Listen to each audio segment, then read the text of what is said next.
Faith is a word that comes with an abundance of meanings. People use it to understand being part of a religion.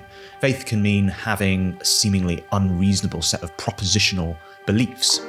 Faith can sometimes just mean mustering the willpower to do something seemingly impossible.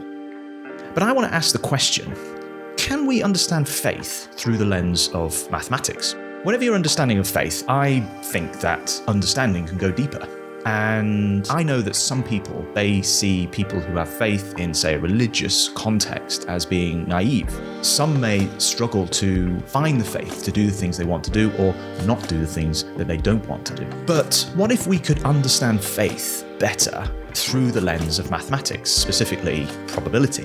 In this video, I want to explore the relationship between probability and faith, and I hope that you might get a greater understanding of both faith and probability. My name is Jenkins, and I'm passionate about how AI and technology is having an effect on our friendship and our relationships. So before we dive into the specifics, I want to define the scope of what I mean when I talk about faith. Our modern understanding of faith is somewhat different, I think, to how people have understood faith historically. I don't think it necessarily captures the breadth and depth of faith itself and how it's lived out in everyday life. One understanding of faith is the belief in a higher being or a belief in something beyond our immediate senses. The word belief comes with the idea of certainty, I think, and there may be some substance to adhering to a set of propositional beliefs, but that is not the direction I want to go in today. Jesus said in Matthew 18:3, "Truly I tell you, unless you change and become like children, you will never enter the kingdom of God." Now, this notion of becoming a child is the sort of faith I want to focus on today. It's a faith that is rife with uncertainty. It's not so much the amount of uncertainty, it's more the fact that there is uncertainty. There is an appreciation of the uncertainty of life. And I think this is the sort of faith that a child has to have. We may consider the event of something like starting up a new company that is, going to colonize Mars as faith. Like, this is such a big thing. It's moving mountains. It's something that's so out there. That's the sort of faith that you might have in your head. But I think that sort of faith is not necessarily the faith that we can all relate to on a day-to-day basis. The faith that I want to focus on is the everyday faith. It's the faith of paying your bills or taking your kids to school or meeting up with some friends. This is the sort of everyday faith that I want to discuss. The philosopher Soren Kierkegaard said, "Without risk, no faith. Faith is the contradiction between the infinite passion of inwardness and the objective uncertainty." There is a notion here that a person has to have a sense of direction, a sense of purpose. And for one who has a relationship with God, he is that direction. Fundamentally, faith requires risk, and risk requires uncertainty. Each day is filled with uncertainty. The uncertainty of what will happen with our jobs, the uncertainty of what will happen with our family and our friends, and ultimately the uncertainty of what will happen to ourselves. So probability is an area of mathematics that deals with this notion of uncertainty, which is a perfect fit, I think, for faith. It aims to measure the likelihood of an event happening. It's measured between 0 and 1 is the measurement that it is completely certain that that event will happen or has happened.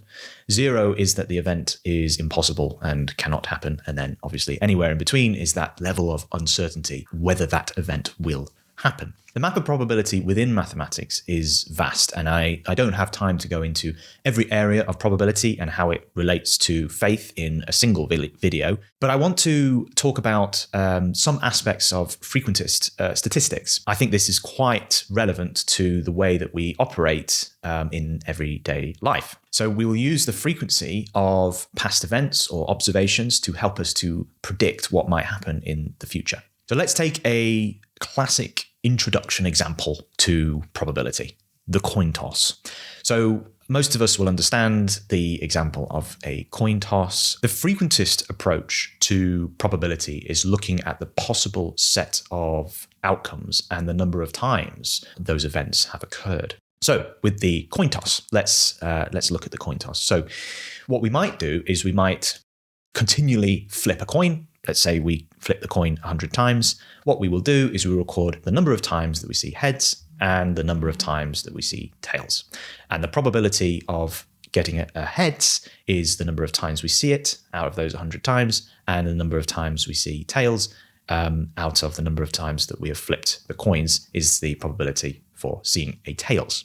Now, for a non-biased coin, we would expect the probability to be 50-50 for either a heads or a tails. But let's just say, for the sake of argument, that what we saw was 5 heads appear and 95 tails appear when we flip the coin. Well, intuitively, we would think that the coin is biased. It's biased towards tails. So the frequentist approach to understanding probability is that we take the data, the number of times we see events occurred, and we use that data to infer what is likely to happen in the future.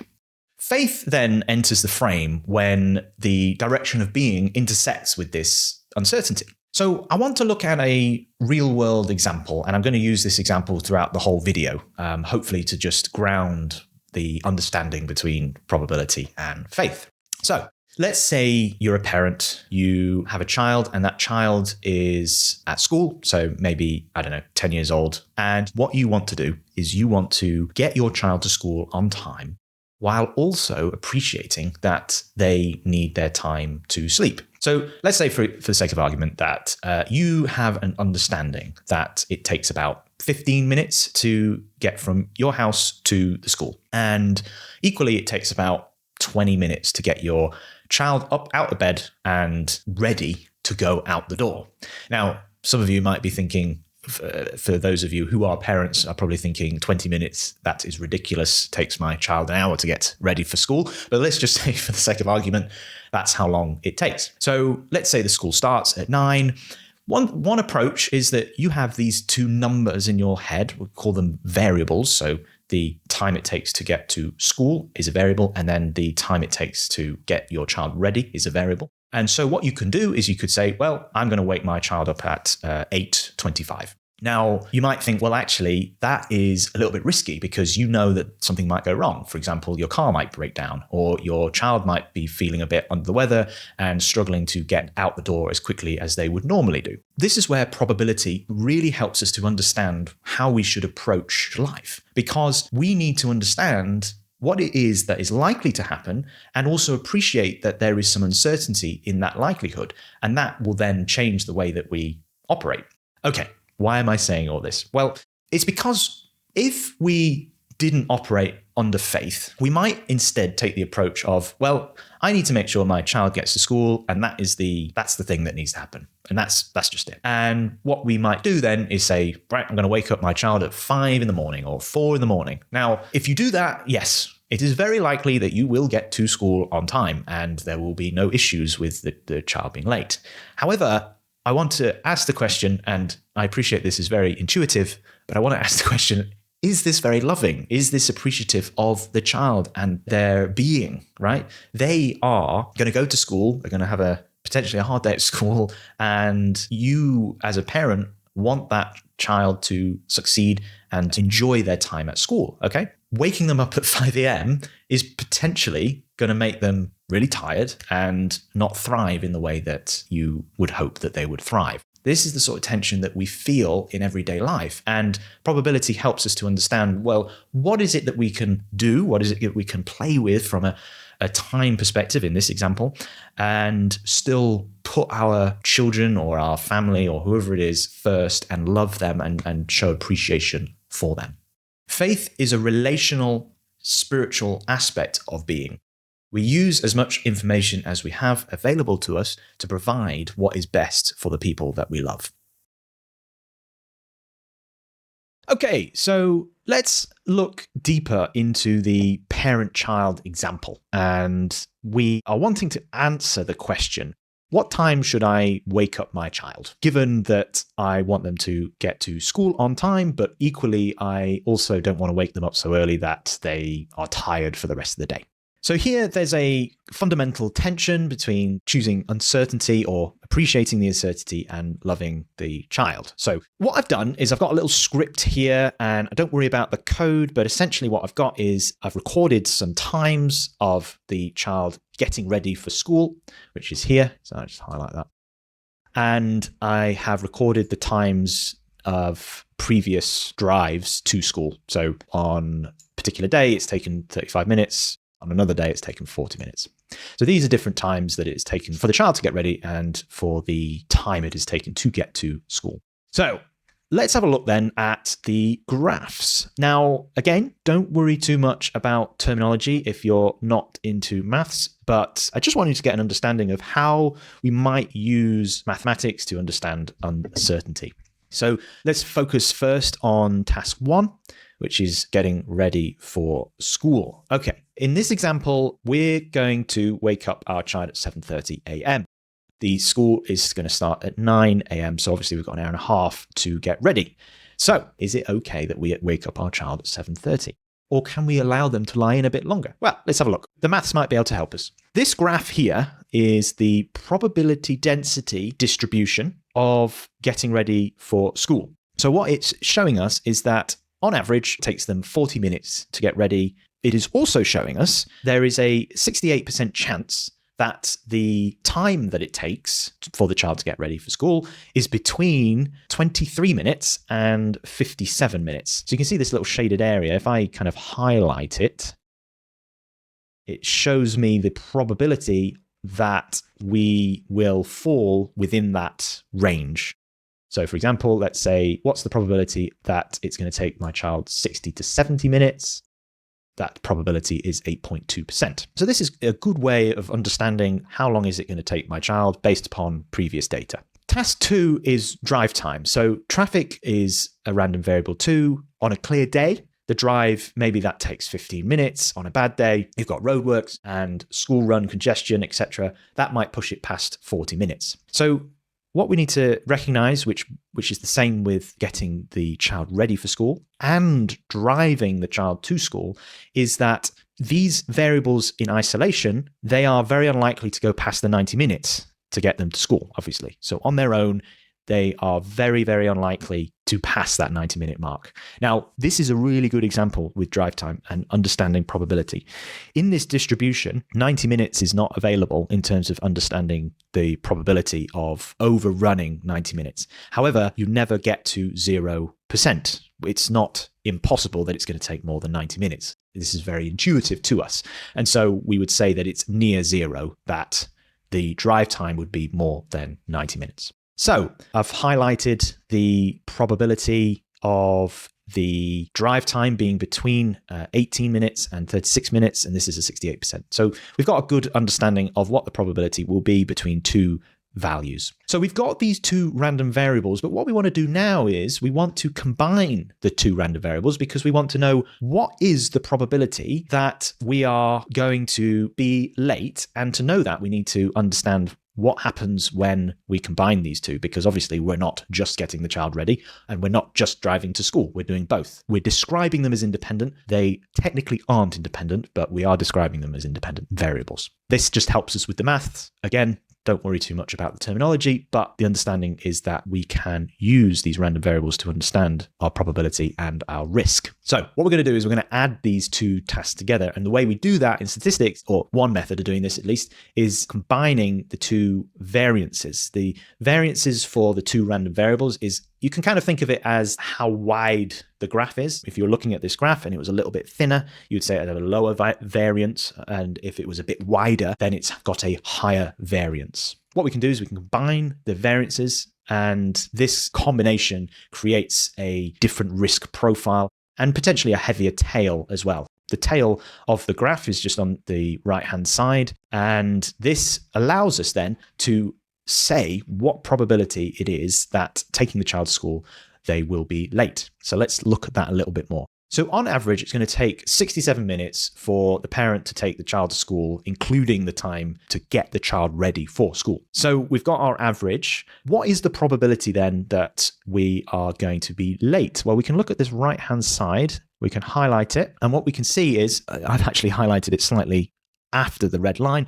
But let's say you're a minute late. Well, that's going to give us a probability of 10.8%. So the probability of being late by a minute is 10.8%. So what is the probability that we are going to be on time? Well, we can have a look at that, and the probability is quite high. It's 88.8%. So it's quite likely that if I wake up my child at 7:30 a.m., that they are going to make it to school on time based on previous data. So what we can do here is use mathematics to help us understand the probability of our child being late if we wake them up at a particular time.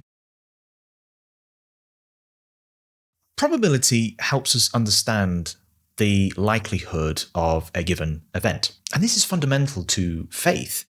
Faith is stepping into the unknown, and I believe that in every day, in every moment, we are stepping into the unknown. We just have a different level of uncertainty for different events. So most of us in our day-to-day lives, we do not log the events and the length of time it takes to get to school every single time we do a school run. We naturally pick up on these averages, and we use those averages to create this mental model of the world such that we can have a sense and understanding of what is likely to happen. Our brains, they act as these like silent statisticians that use past patterns to make predictions about the future. Our brains are just quite incredible. I really don't understand how this works. However, I'm sure you have this same intuition that we can understand the world around us without even having to pick up a single calculator.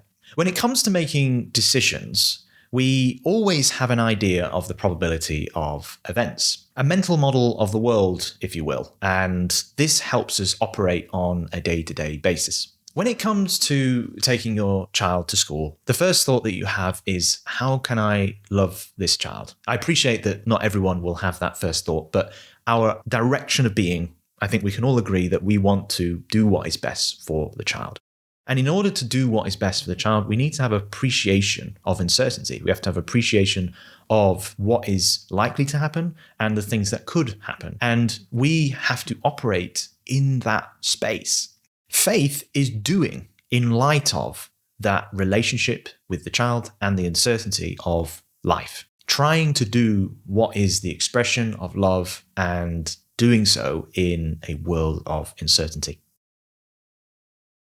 So as a Christian, I believe that God gives us the ability to have faith in everyday life. Faith can be as simple as knowing that you've got to take your child to school on time. Faith can be as simple as speaking to a friend. Faith is talking to a friend about a deep-rooted problem, not really knowing how they might respond.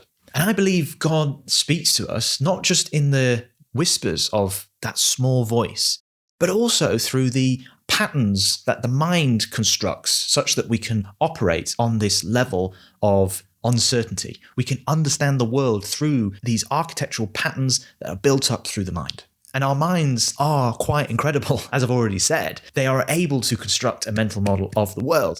This allows us to have that level of uncertainty, which allows us to have faith. And faith, I believe, is the gateway to unconditional love. When we're doing relationships, when we are trying to build friendships, we appreciate that the other person is flawed. We are flawed. I am flawed. We're all flawed. And faith allows us to operate in friendship despite what the other person has done, what the other person does on a day-to-day basis. They have different tastes and different understandings of life. But faith allows us to have those intimate relationships with other people. So mathematics can help enlighten us to the sense of uncertainty that there is in the world. And when we appreciate uncertainty, and particularly if we all together appreciate uncertainty, we can appreciate faith. And if we can appreciate faith, we can appreciate unconditional love. And if we can appreciate unconditional love, we can build better and stronger relationships.